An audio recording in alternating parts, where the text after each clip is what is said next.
Hello বন্ধুরা, রামেশার পুতুল বাড়িতে তোমাদের সবাইকে স্বাগত। আগের পর্বে আমরা দেখেছিলাম কবিতার ডেলিভারি হবে, তাই সবাই মিলে কবিতাকে হাসপাতালে নিয়ে আসে। তো চলো দেখি বন্ধুরা, আজকের গল্পে কি হয়।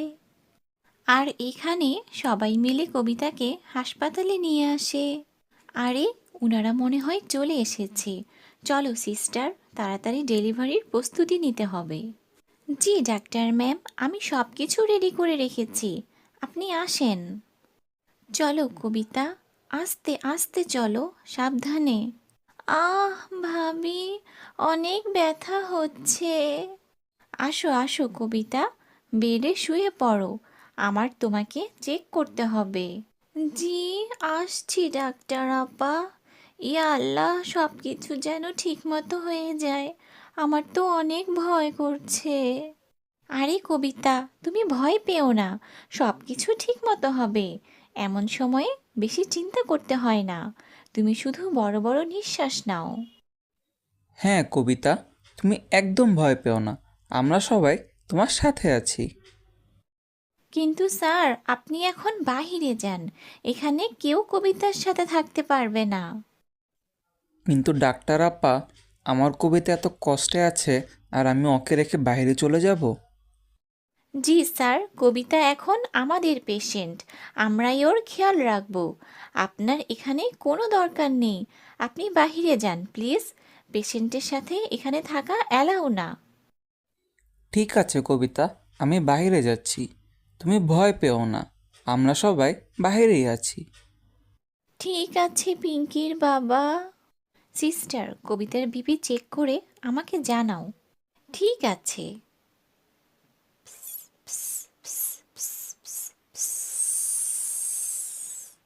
বিপি তো অনেক লো ওনার। কি বলছো, বিপি লো? কিন্তু এমন সময় তো বিপি লো থাকা যাবে না, বিপি নর্মাল থাকতে হবে। ডাক্তার আপা, ভয়ের কিছু নেই তো? কবিতা ঠিক আছে তো? বলেন না ডাক্তার আপা, কবিতার ডেলিভারি ঠিকমতো হয়ে যাবে তো? রূপালি, আপনি এখানে কি করছেন?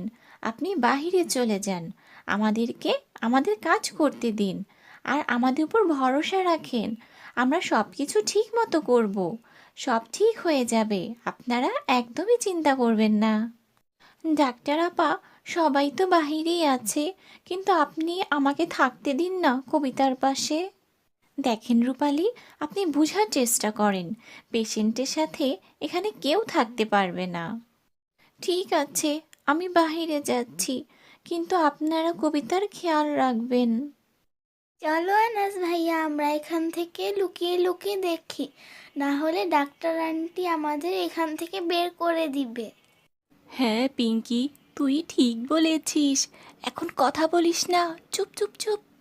আমার বোন হলে সবার আগে আমিই দেখব।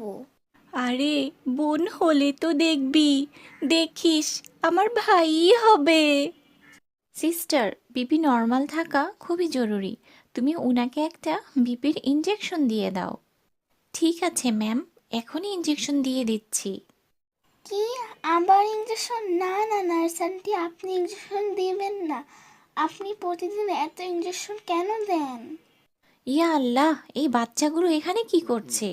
বাচ্চারা যাও, তোমরা বাহিরে যাও, তোমাদের মায়ের কাছে যাও। কিন্তু ডাক্তার আন্টি, আমরা তো ছোট বাবু দেখতে চাই। কিন্তু বাচ্চারা, এখন তো ছোটবাবু হয়নি, যখন ছোটবাবু হবে তখন আমি নিজেই তোমাদের কাছে ছোটবাবুকে নিয়ে আসব, তখন তোমরা বাবুকে দেখো। এখন যাও, বাহিরে যাও এখান থেকে। ঠিক ঠিক আছে, আছে, আমরাও আমরাও তাহলে তাহলে এখান এখান থেকে থেকে চলে চলে যাচ্ছি। যাচ্ছি। দেখি কবিতা, হাতটা এদিকে দিন। আহ আহ, অনেক ব্যথা পাচ্ছি। কিছু না কিছু না, এই তো এখনই সব ঠিক হয়ে যাবে। ডাক্তার আপা, তাড়াতাড়ি কিছু করেন, আমার অনেক ব্যথা করছে। চিন্তা করবেন না কবিতা, সব ঠিক হয়ে যাবে, আপনি সাহস রাখেন শুধু। ওনার বিপি তো এখনো ঠিক হয়নি, কি করবেন এখন? কি, বিপি এখনো নর্মাল হয়নি? কবিতা, আপনি একটু হাঁ করে দেখান তো। আ সিস্টার, মনে হচ্ছে ওনার অপারেশন করতে হবে। কি অপারেশন?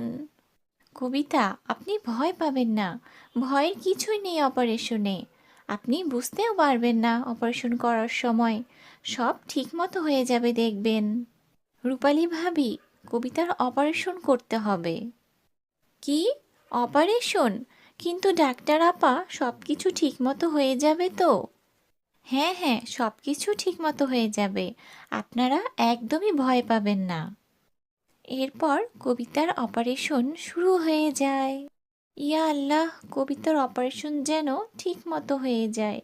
আমার তো অনেক টেনশন হচ্ছে কবিতাকে নিয়ে। হ্যাঁ ভাবি, আমারও অনেক টেনশন হচ্ছে। ছেলে মেয়ে যাই হোক না কেন, সব কিছু যেন ঠিক মতো হয়ে যায়, আর আমার কবিতাও যেন সুস্থ থাকে।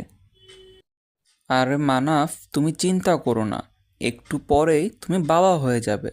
দেখো, নার্স আপা একটু পরেই খুশি খবর নিয়ে আসবে। মনে হয় বাচ্চা হয়ে গেছে। হ্যাঁ ভাবি, মনে হচ্ছে বাচ্চা হয়ে গেছে। কিন্তু ভাবি, তোমার কি মনে হয়, ছেলে হয়েছে না মেয়ে? জানি না মানব, আমি এখানে বসে কিভাবে বলবো যে ছেলে হয়েছে না মেয়ে? আল্লাহই ভালো জানে আমাদের কি হয়েছে, ভাই না বোন। আর একটু পরেই সেখানে নার্স আপা চলে আসে। খুশির খবর, মেয়ে হয়েছে। কি, মেয়ে হয়েছে? হ্যাঁ, মেয়ে হয়েছে। আর আপনি বাবা হয়ে গেছেন। এবার আমাদেরকে মিষ্টি খাওয়ান। কি মজা, আমার বোন হয়েছে। নার্স আপা, কবিতা ঠিক আছে তো? হ্যাঁ, কবিতা ঠিক আছে, আর বাচ্চাও ঠিক আছে। আল্লাহর অনেক অনেক শুক্রিয়া যে কবিতা ঠিক আছে। আমি তো অনেক টেনশনে ছিলাম। এখন আপনারা চাইলে সবাই কবিতা আর বাচ্চার সাথে দেখা করতে পারেন। হ্যাঁ হ্যাঁ, আমরা কবিতার সাথে এখনই দেখা করব। দেখেন, আপনারা সবাই একসাথে ভিতরে আসবেন না, একজন একজন করে আসবেন। প্রথমে আমি যাব। না, প্রথমে আমি যাব। আচ্ছা ঠিক আছে, চলো আমি তোমাদের দুজনকে নিয়ে যাই। ওয়াও, কি সুন্দর, কি কিউট আমার বোন মা। হ্যাঁ পিঙ্কি, তুমি ঠিক বলেছ। তোমার বোন অনেক সুন্দর, একদম পরীর মতো হয়েছে। কবিতা, তুমি ঠিক আছো তো? হ্যাঁ ভাবি, আমি একদম ঠিক আছি। দেখি, আমি একটু বাবুসোনাকে কোলে নেই। একদম তোমার মতো দেখতে হয়েছে কবিতা। না না না বাবা, কেন কান্না করছো? কান্না করে না। চাচি, আমাকেও একটু কোলে দাও। আমিও কোলে নিতে চাই আমার বোনকে।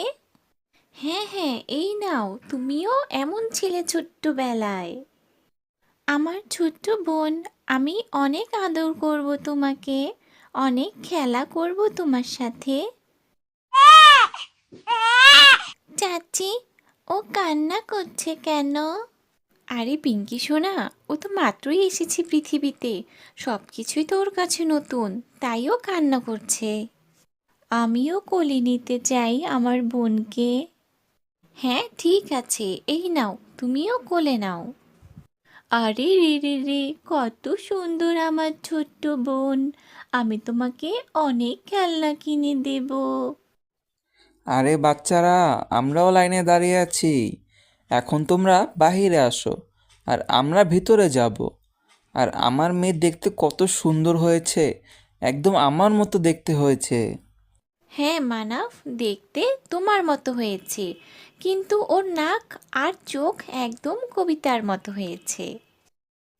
ঠিক বলেছ ভাবি, মেয়ে দেখতে একটু ওর বাবার মতো আর একটু ওর মায়ের মতো হয়েছে।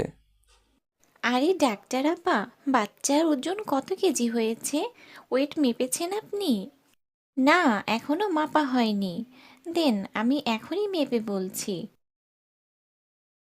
আরে বাহ, বাচ্চার ওজন তো 3 কেজি হয়েছে। একদম সুস্থ বাচ্চা হয়েছে কবিতার। এই দেখো আনাসের বাবা, কত সুন্দর হয়েছে কবিতার মেয়ে। আরে ওকে কোলে নিয়ে তো আমার পিঙ্কির কথা মনে পড়ে গেল। পিঙ্কিও এমন ছোট ও কিউট ছিল। আমি তো এখনো ছোট্ট চাচ্চু। হ্যাঁ পিঙ্কি, আর এখন তো তোমার বোনও চলে এসেছে। এই নাও, তোমার বোনকে কোলে নাও, সাবধানে ধরে রেখো পিঙ্কি। দেখি বাচ্চারা, ছোট বাচ্চাকে এখন টিকা দিতে হবে। কি টিকা? কিন্তু নার্স আন্টি, ও তো অনেক ছোট, ওকে কেন টিকা দিবেন? আরে বাচ্চারা, ছোট বাচ্চাদেরকে বিসিজি টিকা দিতে হয়, এটা দেয়া খুবই জরুরি। না, না, না। আরে বাচ্চারা, তোমাদের চিৎকার শুনে ছোটবাবু তো ভয়ে কান্না করে দিয়েছে। আরে নার্স আন্টি, আপনি টিকা দিলে তো ও এমনিও কান্না করতো। সরো বাচ্চারা, আমাকে এখন টিকা দিতে দাও। এই বিসিজি টিকা দেওয়া খুবই জরুরি। বাচ্চার জন্মের পরপরই এই টিকা দিতে হয়। দেখি ছোট্ট বাবু, বাচ্চা, কান্না করো না আমার ছোট্ট বোন। এই নার্স আন্টি অনেক খারাপ, আমাদেরকে উনি টিকা দিয়ে দেয়। আজকের জন্য এ পর্যন্তই বন্ধুরা। আগামী পর্বে নতুন কোনো গল্প নিয়ে আবার তোমাদের সাথে দেখা হবে।